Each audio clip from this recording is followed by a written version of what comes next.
बिस्मिल्लाह रहमान रहीम। पिछले काफ़ी महीनों से खान साहब को कैद तन्हाई में रखा गया, बल्कि मैं कहूँगा हब्स बेशा में रखा गया, क्योंकि अदालतों में उनके केसेस नहीं चलाए जा रहे, क्योंकि सारे बोगस केसेस पर सजाएं हुई हैं और उनको पता है कि ऊपर केसेस हो गए तो जितने भी बेशर्म जजेस इन्होंने ला के बिठाए हुए हैं, जितने भी करप्ट जजेस बिठाए हुए हैं, फिर भी इनके केसेस सस्टेन नहीं कर सकेंगे, ये पेशियां नहीं लगा रहे। और दूसरी चीज ये है कि अब खान साहब का एक्सेस उन्होंने बंद कर दिया है और इसकी भी बड़ी वजूहत है। ये तो बहाना कर रहे हैं ना कि सियासी मामलात के ऊपर इन्होंने जो बेशर्मी गजा के ऊपर की है, और गजा के ऊपर इमरान खान साहब का जो स्टांस था, इमरान खान साहब का जो मौकफ था, हम सबको वाज़ेह है।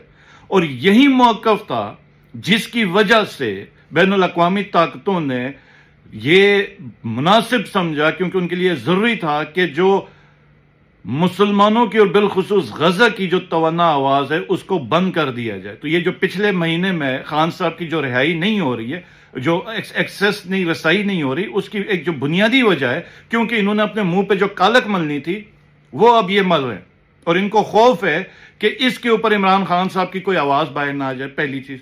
और दूसरी चीज, अभी जो रिसेंटली हमें पता चला कि आंख का ऑपरेशन हुआ, तो जो बेशर्मी बगैरती आप लोगों ने की, रसाई नहीं दे रहे हैं, लेकिन कम से कम फैमिली को और जो उनके पर्सनल नॉलेज हैं उनको इतना तो हक होना चाहिए कि वो मिलें और वो अपने जो इलाज या ट्रीटमेंट के ऊपर वो मुनासिब को फैसला कर सकें।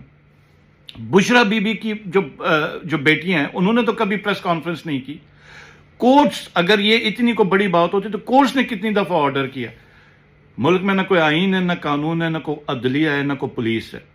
एक शख्स की मर्जी है। मुल्क में जंगल का कानून है, जानवरों का इन्होंने मुआशरा बनाया हुआ है और वो जंगल का बादशाह अपनी मर्जी से जो चाहे वो करता है और जुल्म बुग़्ज़ की टोटल उसकी बुनियाद के ऊपर ये सारी ज़्यादती इमरान खान साहब के साथ हो रही है। और खान साहब ने कहा कि आसिम लॉ को हम नहीं मानते, न पिछले दौर के यजीद को मानते हैं, न आज के दौर के हम फिरौन को मानते हैं। जितना मर्जी जुल्म करें, जीत हक की होनी है।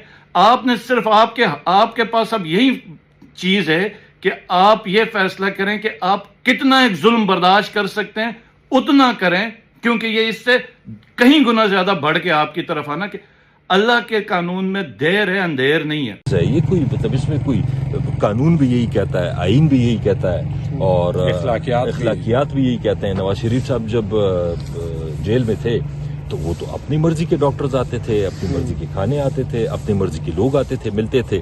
और ये इमरान खान साहब के साथ ऐसे वो कर रहे हैं। ऐसे तो मुल्क के प्राइम मिनिस्टर रहे हैं, दुनिया के लेवल पे एक बड़े लीडर हैं, पाकिस्तान की सबसे मकबूल पार्टी के वो सरबराह हैं और वो इंडियन एजेंट जो पकड़े जाते हैं उनकी तो फैमिली से ये मिला देते हैं और एक्स प्राइम मिनिस्टर है उसके साथ ये इस तरह का सलूक कर रहे हैं। तो ये बहुत गलत है और हम इसके खिलाफ इंशाल्लाह अपनी कोशिश जारी रखेंगे इंशाल्लाह। अच्छा, ये बताइएगा कि सुहेल अफरीदी साहब और सलमान अकरम राजा साहब ने सुबह अदालत जाने का भी ऐलान किया है, वहां से क्या उम्मीद है, क्या इंसाफ मिल पाएगा आप लोगों को? जी देखें, अदालत का तो यही है कि अगर अदालत 1% इंसाफ भी दे तो ऐसे टाइम पे जब पाकिस्तान के फॉर्मर वजीर आजम उनको अस्पताल रात के अंधेरे में लेके गया और 3-4 दिन फिर उसके बाद हुकूमत ने बात नहीं की, तो ये तो अभी अदालत की सिर्फ लीगल नहीं मॉरल रिस्पॉन्सिबिलिटी भी बनती है कि यहाँ पे इंसाफ होने दे। देखिए, जिस हुकूमत ने 4 दिन ये बताना नहीं गवारा समझा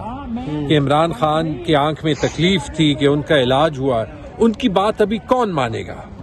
तो इसलिए ये अदालत से भी डिमांड है, ये इस फॉर्म 47 हुकूमत से भी डिमांड है कि फिल फॉर सबसे पहली चीज इमरान खान के जो फिजिशियंस हैं, उनके जो पर्सनल डॉक्टर्स हैं, उनसे मुलाकात की इजाजत की इमीडिएटली अनाउंसमेंट हो, कि उनकी इमीडिएटली मुलाकात हो, ताकि जो ये पूरा मुल्क है वो ये जान सके कि इमरान खान की असली हालत क्या है। बहुत शुक्रिया।